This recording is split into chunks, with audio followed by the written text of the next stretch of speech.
চিচিঙে একবার এইভাবে রান্না করে দেখুন, খেতে কিন্তু খুবই ভালো লাগবে।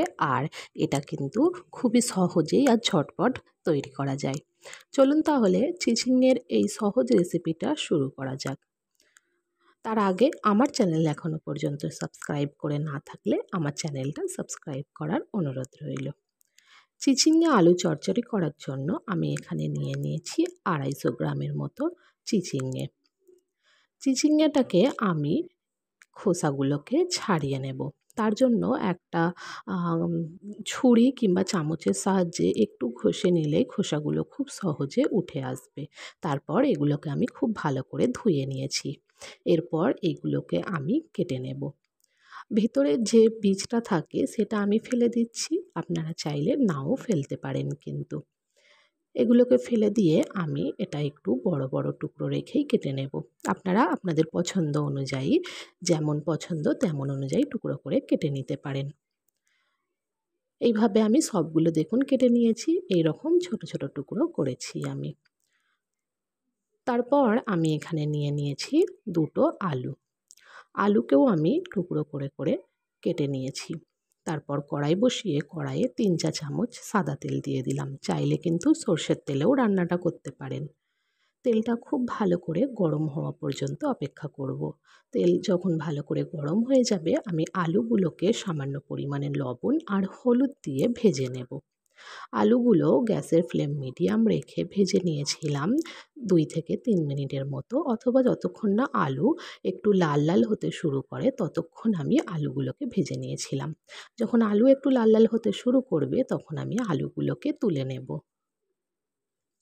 এবার ওই একই তেলে আমি চিচিঙেগুলোকেও ভেজে নেব।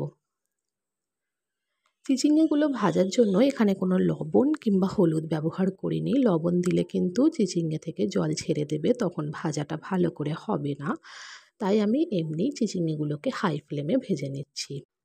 যতক্ষণ চিচিঙেটা ভাজতে সময় লাগবে ততক্ষণ আমরা একটা মশলা রেডি করে নেব। মশলা রেডি করার জন্য একটা মিক্সিং জারে নিয়ে নিলাম 1 চা চামচ গোটা জিরে, 1 চা চামচ গোটা সর্ষে আর 2 চা চামচ পোস্ত। স্বাদ অনুযায়ী লবণ দিয়ে আমি এটা জল না দিয়েই একটু পাউডার করে বেটে নেব। দেখুন এটা কিন্তু পাউডার হয়ে গেছে। তারপর এর মধ্যে দিয়ে দেব 5-6 কোয়া রসুন, দুটো কাঁচা লঙ্কা আর সামান্য জল দিয়ে আমি এটার একটা পেস্ট বানিয়ে নেব। পেস্টটা একেবারে মিহি পেস্ট রেডি করে নিতে হবে। এদিকে কিন্তু আমাদের চিচিঙেও প্রায় ভাজা হয়ে গেছে। যখন চিচিঙে একটু লাল লাল হতে শুরু করে দেবে তখন আমরা চিচিঙেগুলোকে তুলে নেব। এবার ওই একই কড়াইয়ে আমি আরও 1 চা চামচ তেল দিয়ে দিলাম। তেল যখন ভালো করে গরম হয়ে যাবে দিয়ে দেব 1/2 চা চামচ গোটা জিরে আর একটা শুকনো লঙ্কা। 10 সেকেন্ডের মতো ফোড়নটাকে একটু নাড়াচাড়া করে নিয়ে এর মধ্যে দিয়ে দেব একটা পেঁয়াজ কুচি। পেঁয়াজ কুচিটাও আমি খুব ভালো করে ভেজে নেব। যতক্ষণ না পেঁয়াজটা একটু ব্রাউন হতে শুরু করে ততক্ষণ আমি পেঁয়াজটাকে ভালো করে ভেজে নেব। দেখুন এখানে কিন্তু পেঁয়াজটা অনেকটাই সফট হয়ে গেছে আর একটু ব্রাউন হতেও শুরু করে দিয়েছে। ঠিক এই সময় আমি এর মধ্যে দিয়ে দিচ্ছি একটা টমেটো কুচি। টমেটোটাকে ছোট ছোট করে কুচি করে নিয়েছিলাম। স্বাদ অনুযায়ী লবণ দিয়ে দিলাম আর হলুদ গুঁড়ো, ধনে গুঁড়ো, জিরে গুঁড়ো দিয়ে দিলাম 1/2 চা চামচ করে। যেহেতু বাটা মশলায় আমি কাঁচা লঙ্কা ব্যবহার করেছি তাই এখানে কাশ্মীরি লঙ্কার গুঁড়ো দিয়ে একটু জল দিয়ে খুব ভালো করে মশলাটা কষিয়ে নিচ্ছি। আপনারা চাইলে আরও ঝাল প্রয়োজনে এখানে লাল লঙ্কার গুঁড়ো দিতে পারেন, কিন্তু আমি দিলাম না। খুব ভালো করে মশলাটা কষিয়ে নিয়ে আমি ঢাকা দিয়ে গ্যাসের ফ্লেম লো করে আরও 2-3 মিনিট রেখে দেবো, যাতে টমেটো খুব ভালো করে গলে যায় আর মশলাটাও ভালো করে কষানো হয়। 2-3 মিনিট পর ঢাকা খুলে একটু হাতার সাহায্যে এইভাবে টমেটোগুলো একটু স্ম্যাশ করে দিলেই কিন্তু টমেটো খুব সহজেই গলে যাবে। তারপর এটাকে আমি খুব ভালো করে আরও 2 মিনিটের মতো কষিয়ে নিচ্ছি।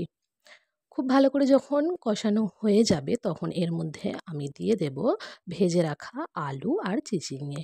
আলু চিচিঙে দিয়ে আবারও আমি 4 থেকে 5 মিনিট গ্যাসের ফ্লেম মিডিয়াম রেখে খুব ভালো করে কষিয়ে নিচ্ছি।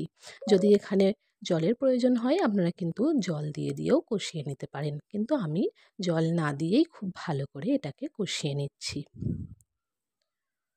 ভালো করে কষানো হয়ে গেলে হাফ কাপের মতো জল দিয়ে গ্যাসের ফ্লেম লো করে এটাকে ঢাকা দিয়ে রেখে দেব 3 থেকে 4 মিনিট। 3-4 মিনিট পর ঢাকা খুলে এখানে আমি আরও একবার ভালো করে নাড়াচাড়া করে মিশিয়ে নেব। এখানে কিন্তু আলু চিচিঙে দুটোই এখনও পুরোপুরি সেদ্ধ হয়নি, এখনও সেদ্ধ হতে বাকি আছে। বাকি সেদ্ধটা আমরা যে বাটা মশলাটা করে রেখেছিলাম সেই বাটা মশলাটা দিয়ে কষিয়ে নিয়ে তারপর আমরা সেদ্ধ করব। এখানে বাটা মশলাটা দিয়ে আবারও আমি মশলাটাকে খুব ভালো করে কষিয়ে নেব প্রায় 3 থেকে 4 মিনিট।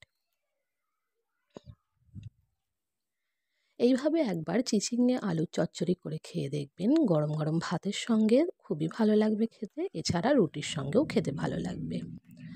তারপর ওই মশলার বাটি ধোয়া একটু জল আমি এর মধ্যে দিয়ে খুব ভালো করে মিশিয়ে দিলাম।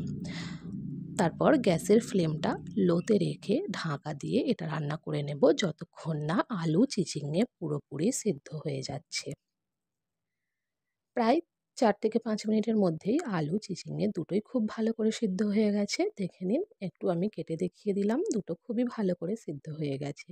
নামানোর আগে উপর থেকে হাফ চা চামচ চিনি আর দুটো কাঁচা লঙ্কা দিয়ে খুব ভালো করে মিশিয়ে দেব। দিলেই কিন্তু আমাদের চিচিঙে আলুর চচ্চড়ি একেবারে রেডি হয়ে যাবে। যদি আমার ভিডিও ভালো লেগে থাকে একটা লাইক, কমেন্ট, শেয়ার আর আমার চ্যানেলটা সাবস্ক্রাইব করার অনুরোধ রইল। বাড়িতে অন্তত একবার এইভাবে চিচিঙে আলুর চচ্চড়ি বানিয়ে খেয়ে দেখবেন, খেতে কিন্তু খুবই ভালো লাগবে। লাঞ্চে অথবা ডিনারে একবার এইভাবে চিচিঙে আলুর তরকারিটা বানিয়ে নিন। যদি ভিডিও ভালো লাগে অতি অবশ্যই লাইক করে আমার চ্যানেলটা সাবস্ক্রাইব করে নেবেন।